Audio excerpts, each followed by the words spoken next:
नमस्कार दोस्तों, मैं सियाराम सुमन स्वागत करता हूं आप सभी का YouTube चैनल यू सक्सेस पर। दोस्तों आज हम बात करेंगे जो हमारे चल रहा था राजस्थान हिस्ट्री में, वो चल रहा था दोस्तों मेवाड़ का इतिहास का इतिहास। इसमें दोस्तों हमने जो रावल शाखा थी, आपने देखा था गुइल वंश की, तो उसमें हमने समर सिंह, तेज सिंह और रतन सिंह, इसको सबको पढ़ लिया था। इसके बाद में दोस्तों रतन सिंह के बाद में आप देखेंगे तो यहाँ देखो आप ये है मेवाड़।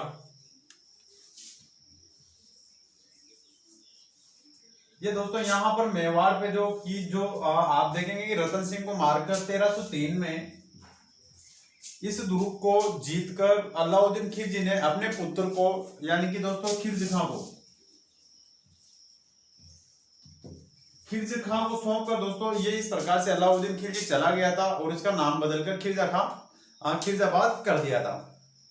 अब इसके बाद में दोस्तों आप देखेंगे तो इसके बाद में खिलजी खां के बाद में ये खिलजी खां भी इसको इस प्रकार से परेशान करती है यहाँ की जनता। तो इस प्रकार से मालदेव को सौंप कर, किसको सौंप कर दोस्तों?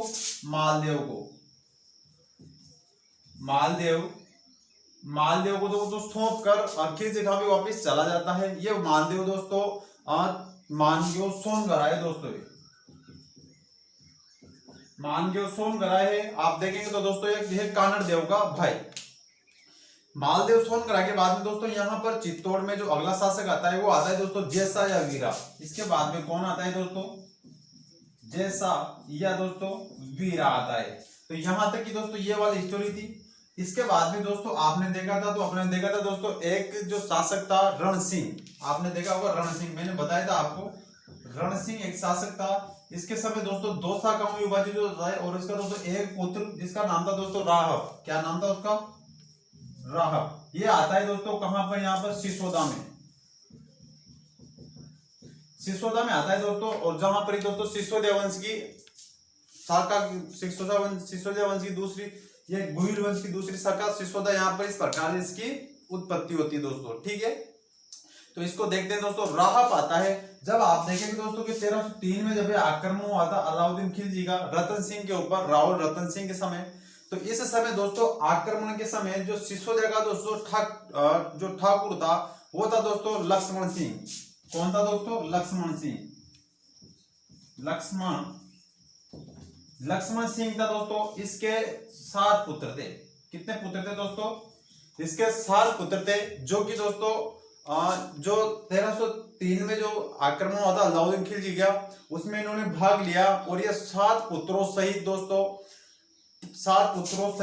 एक पुत्र था इसका तो अरिसी, एक पुत्र था इसका अरिसी और लक्ष्मण सिंह। ये दोस्तों इस प्रकार से पूरे के पूरे 7 पुत्र सहित लक्ष्मण सिंह इसमें लड़ते हुए वीर गति को प्राप्त हुए थे। लेकिन दोस्तों इस हरि सिंह का एक पुत्र था हमीर, एक पुत्र था दोस्तों हरि सिंह का हमीर, जो कि इस प्रकार से इसमें बच गया था। और दोस्तों इसी के द्वारा जब ये बड़ा होता है, इसी के द्वारा ये सोचता है कि यार एक बार ट्राई करते हैं कि अपन की इस प्रकार से कहां पर दोस्तों? चित्तौड़ में जो कि हमारा इस प्रकार से हमारी भूमि रही है मेवाड़ की, तो इस पे हम ट्राई करते हैं और इसको वापस हमारे अधीन लेते हैं दोस्तों। तो इस प्रकार से कहते हैं कि हमीर ने दोस्तों चित्तौड़ पे आक्रमण किया, जहां पर उस समय कौन था दोस्तों? जैसा और वीरा। जैसा बोलो या दोस्तों वीरा, इसका अधिकार था। और दोस्तों इसने 1326 के अंतर्गत जैसा और वीरा को दोस्तों पराजित करके और चित्तौड़ पे कर लिया अधिकार। चित्तौड़ पे अधिकार किया था दोस्तों इसने 1326 में। और यहाँ पर दोस्तों राणा हमीर के द्वारा सिसोदिया वंश की वापिस दोस्तों यहाँ पर सिसोदिया वंश की स्थापना की जाती है दोस्तों। तो सिसोदिया वंश का दोस्तों संस्थापक किसे बोला जाता है? राणा हमीर को। यहाँ तक कि दोस्तों आपको स्टोरी समझ में आनी चाहिए। ऐसे में क्या होता है दोस्तों, यहाँ दिल्ली में था, दिल्ली का जो शासक था दोस्तों उस समय वो था दोस्तों मोहम्मद बिन तुगलक। मोहम्मद बिन तुगलक था दोस्तों। ऐसे में दोस्तों इसकी सहायता के लिए मोहम्मद बिन तुगलक आता है। मोहम्मद बिन तुगलक भी आता है किसकी सहायता के लिए दोस्तों? जैसा वीरा को। उस समय कहते हैं कि दोस्तों राणा हमीर के और इसके बीच में यहाँ पर एक युद्ध हुआ था। उस युद्ध का नाम है दोस्तों सिंगोली का युद्ध। सिंगोली का युद्ध यह हुआ था दोस्तों 1328 में। 1328 में दोस्तों सिंगोली का युद्ध हुआ था। किसके बीच में? मोहम्मद बिन तुगलक और दोस्तों राणा हमीर के बीच में यह युद्ध हुआ था। यहां तक कि दोस्तों बात आपको समझ में आ गई होगी। एक बार स्क्रीनशॉट ले, आप साथ के साथ नोट्स बना रहे हो तो वो भी अच्छी बात है दोस्तों। अब पढ़ते हैं दोस्तों राणा हमीर। स्थापना होगी भाई सिसोदिया वंश की। किसके द्वारा दोस्तों? राणा हमीर के द्वारा। सिसोदिया वंश। इसमें जो दोस्तों पहला राजा पढ़ेंगे अपन, वो पढ़ेंगे राणा हमीर। राणा हमीर इस प्रकार से दोस्तों मेवाड़ पे विजय प्राप्त करके और ये अपने नाम के आगे दोस्तों राणा शब्द लगाने लगे। और इस जो सिसोदिया वंश की जितने भी राजा हैं उसके आगे या तो राणा या महाराणा शब्द आपको देखने को मिलेगा। जैसे कि अपने देखा था दोस्तों कि जो रावल शाखा थी गोहिल वंश की, वो अपने नाम के आगे रावल लगा दे, जैसे रावल रतन सिंह, रावल तेज सिंह, रावल समर सिंह। तो इस प्रकार से इनके आगे दोस्तों राणा लगेगा। अब दोस्तों राणा हमीर बन गया। राणा हमीर को दोस्तों कुछ उपनाम दिए गए, जैसे कि दोस्तों मेवाड़ का उद्धारक। इसको क्या कहा जाता है दोस्तों?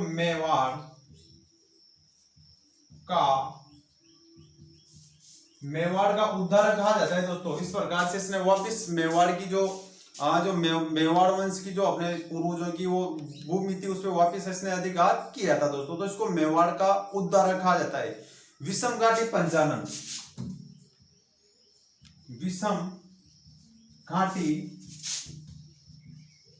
विषम घाटी पंचानन कहा जाता है दोस्तों। इसको कीर्ति स्तंभ परिस्थिति में कहा गया था दोस्तों। किसमें? कीर्ति स्तंभ परिस्थिति में दोस्तों इसको हल्दीघाट विषम घाटी पंचानन के नाम से इसको जाना जाता है। उसके बाद में दोस्तों इसको वीर राजा कहा था। किसमें? वीर राजा ये कहा था दोस्तों कुंभा ने दोस्तों ये वाला नाम दिया था इसको, वीर राजा के नाम से जाना जाता है दोस्तों इसको। उसके बाद में दोस्तों अगर आप देखेंगे तो इसको प्रबल हिंदू राज भी कहा है दोस्तों। प्रबल हिंदू राजा यह कहा है दोस्तों टोड के द्वारा दोस्तों इसको प्रबल हिंदू राजा कहा गया है।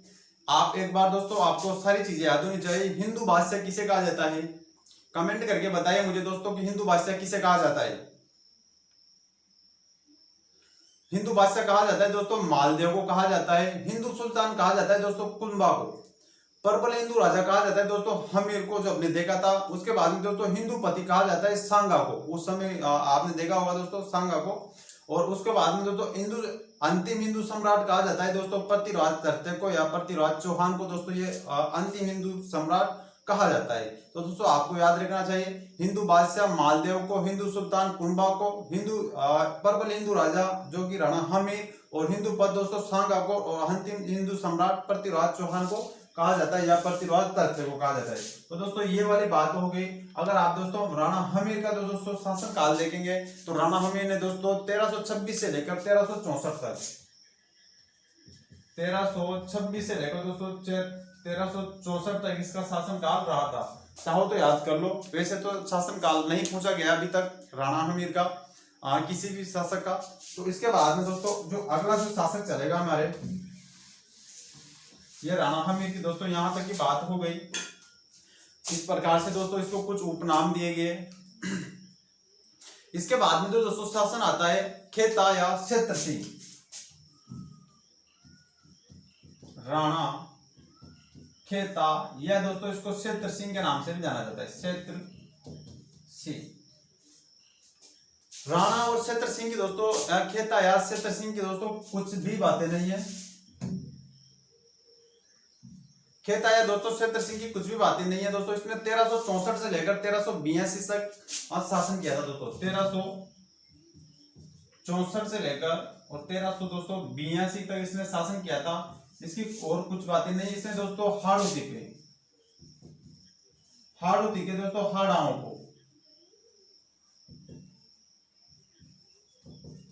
हाड़ाओं को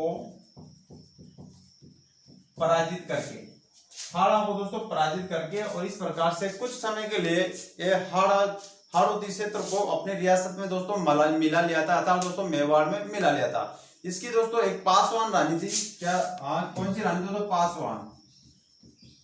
इसकी जो पासवान रानी के दोस्तों दो पुत्र थे, चाचा और मेरा, चाचा व मेरा। इन दोनों ने दोस्तों मिलकर षड्यंत्र रचकर और मोकल की हत्या की थी दोस्तों।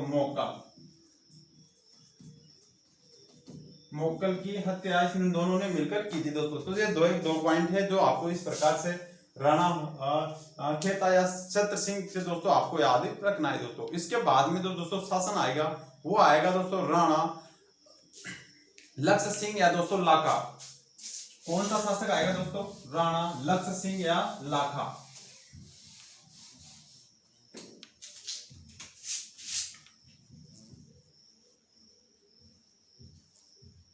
राणा लक्ष्य सिंह या दोस्तों इसको आप लाखा भी बोल सकते हो।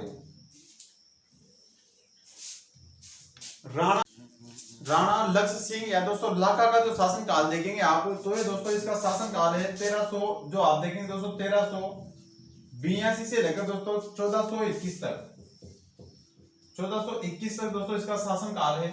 इसके समय दोस्तों आप देखेंगे तो यहां पड़ता है दोस्तों जावर उदयपुर में। कहां पर दोस्तों?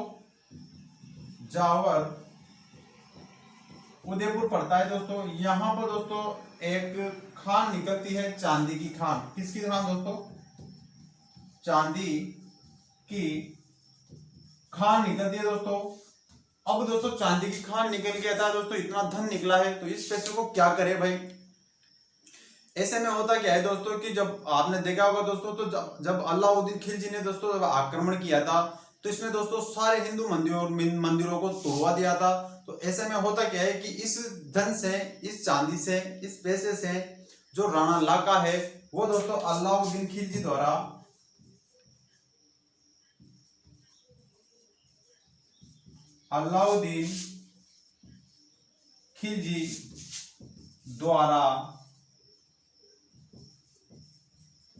तोड़वाए मंदिरों का जीर्णोद्धार करवाया।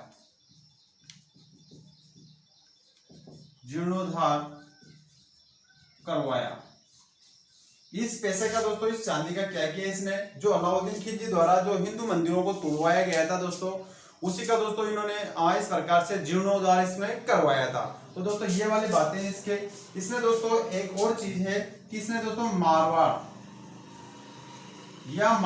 बोलो या दोस्तों इसको मंडोर भी बोल सकते हो।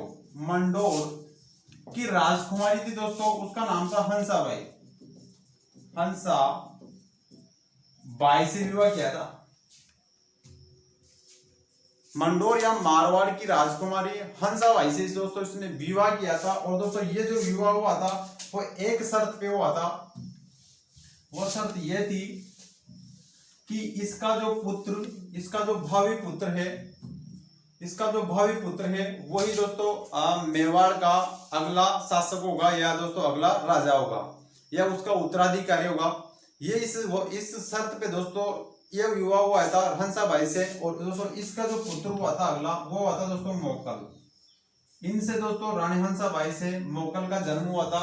और जो अगला शासक आएगा दोस्तों वो आएगा राणा मोकल आएगा दोस्तों। ठीक है, तो ये वाली बात थी दोस्तों। इसी समय दोस्तों इसका जो एक दूसरा पुत्र था दोस्तों चूड़ा, कुंवर चूड़ा बोलते हैं दोस्तों इसको, कुंवर चूड़ा था। तो इस प्रकार से दोस्तों इस समय ये एक प्रतिज्ञा लेता है कि मैं आजीवन इस प्रकार से अविवाहित रहूंगा दोस्तों। इस प्रकार से इसको राजस्थान का भीष्म पितामह कहा जाता है। राजस्थान का इसको भीष्म पिता दोस्तों इसको कहा जाता है। किसको कहा जाता है दोस्तों? कुंवर चूड़ा को। तो ये वाली बात है दोस्तों। इसने दोस्तों आप देखेंगे, इसने दोस्तों बूंदी में एक तारागढ़ दुर्ग, तारागढ़ में पड़ता है दोस्तों बूंदी वाला, एक दोस्तों अजमेर में भी है। बूंदी जैसा दोस्तों नकली दुर्ग बनाया, तारागढ़ बनाया दोस्तों, तारागढ़ नकली। और इसने दोस्तों प्रतिज्ञा ली थी कि मैं इस प्रकार से तारागढ़ पर विजय प्राप्त करूंगा। तो दोस्तों तारागढ़ जो बूंदी वाला है इसको नकली दुर्ग बनवाया और दोस्तों इसमें विजय प्राप्त की थी। इसमें भी दोस्तों इसका एक सेनापति मारा गया था। तो दोस्तों ये वाली बात है लंका की। इस प्रकार से इसके समय दोस्तों एक चिड़ीमार था, इसके समय एक पिच्चू या दोस्तों इसको गीटर बोल सकते हो आप, गीटर नामक चिड़ीमार ने दोस्तों एक झील का निर्माण करवाया था और उस झील का नाम था दोस्तों पिछोला झील। पिछोला झील का दोस्तों उदयपुर में इसने निर्माण किया था। वह दोस्तों अपने बैल की स्मृति में, बैल की दोस्तों स्मृति में, अपना जो बैल होता है उसकी स्मृति में दोस्तों इसने उदयपुर में एक चिड़ीमार या गीटर या चिड़ीमार ने दोस्तों आप देखेंगे तो बिच्छू या गीटर नामक चिड़ीमार ने यहाँ पर उदयपुर में आप देखेंगे तो एक अपने बैल की स्मृति में यहाँ पर पिछोला झील का निर्माण करवाया था दोस्तों। तो ये वाली बात है दोस्तों।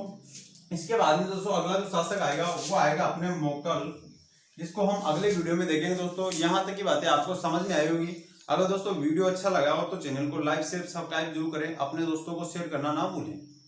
और दोस्तों साथ के साथ जो इसके पिछले वीडियो है वो उसका लिंक मैंने नीचे डिस्क्रिप्शन में डाल दिया है। उसके साथ ही हमारा टेलीग्राम ग्रुप, व्हाट्सएप ग्रुप का भी वहां पर लिंक दे रखा है। आप वहां से जाएं और इसको जुड़ें हमारे साथ, वो आपको निरंतर इस प्रकार से रेगुलर वीडियो प्राप्त होते रहेंगे। धन्यवाद।